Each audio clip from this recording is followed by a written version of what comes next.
This is a kettle you can use when the power's out.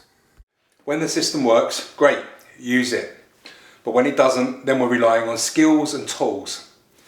This kettle isn't exciting, but it's dependable. Most people rely entirely on electric kettles these days. They're fast, they're convenient, but if the power goes out, they quickly become redundant. Now, I'm not doing anything clever here, just heat and hot water, some of the basic skills of resilience. Hot water gives you options: tea, coffee, morale, and morale matters more than anything. With some boiling water, you can use long-lasting supplies such as oats, noodles, stock cubes or soups into a quick hot meal. And of course, hot water gives us easier access to hygiene, things like washing up are no fun with cold water. This kettle works even when the power doesn't. A gas hob, camping stove or solid fuel.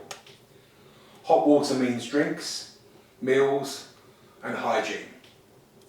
This isn't survival food, it's just sensible food when things aren't ideal.